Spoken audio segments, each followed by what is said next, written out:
Oscars, but when they did, all three of their husbands were caught cheating in the months that followed. Some have called this the Oscar curse, but it turns out there may be actually scientific evidence out there behind this phenomenon. This, according to a new study, men who are financially dependent on their partners are 5 times more likely to cheat than those who made the same amount of money. Vikki Ziegler is an attorney of matrimonial law and civil litigation, author of Premarital Survival Guide, and she's just barely surviving her job right now, dealing with all these contentious divorces. But talk about this particular aspect of divorce. How is this idea of the spouse making more leading to divorces? Well, from what I can tell, this survey basically says that men that are earning less than their wives, their counterparts, are more likely to cheat. Have you seen it in your practice? You know what? I have a really hard time with the study. I think we can probably create a study about anything. And I think 1 out of 2 marriages fail. We know that. And out of those 50% that get married for the first time, most people cheat. But it's a symptom. It's not the cause. Something's going awry in a marriage for somebody to go out and cheat. People aren't cheating when they're in a happily secure marriage. I mean, we know that. That's really what's happening. So I think it's a cop-out to say that these guys cheated because their wives were making more money. I don't buy it. I don't agree with it. I think people cheat for many, many reasons.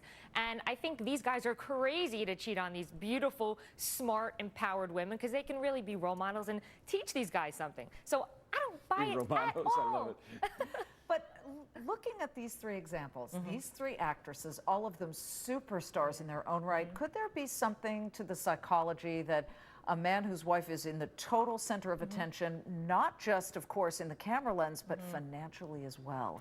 Yes. Hurts their ego somehow? Liz, yes, yes, yes, it does. There's an emotional component. I think any psychological studies that you'll read definitely say that the man needs to be built up in a marriage. He needs to feel like he is taking care of his family. And I think what people need to really understand, and that's why I wrote this book, it's really about defying statistics and trying to keep people in happy marriages. Get me out of business. I don't want to divorce the world any longer. We want to make sure that people are in happy marriages. And what it is bringing their self-esteem up, maybe bringing them into the marriage in a different role, taking care of children. There's a lot of stay-at-home dads in this economy happening. What about maybe you write the bills and I'll be the breadwinner? That's okay. So I think there's a different psychological aspect that you need to take and handle when you're coming into a marriage where there are women who are the breadwinners. Okay, but that's nice in theory. Does it work out in practice? That is, are there guys who maybe perhaps want to pursue a personal interest? They want to write a novel or something. They're happy to have the wife be the one making the money.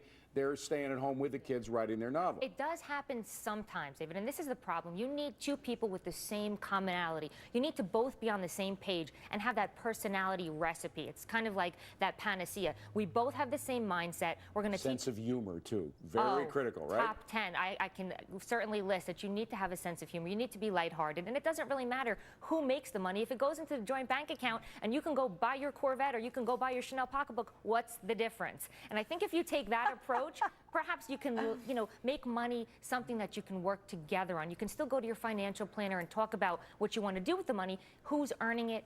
You really have to take a step back. How's business? Interested to know how the divorce business is, because people about a year and a half ago were staying in bad marriages because they couldn't afford the divorce. Has that changed?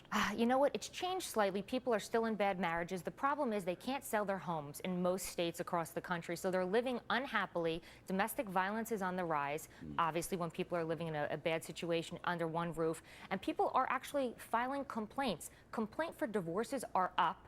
The problem is it's taking longer for these cases to get resolved because there's debt.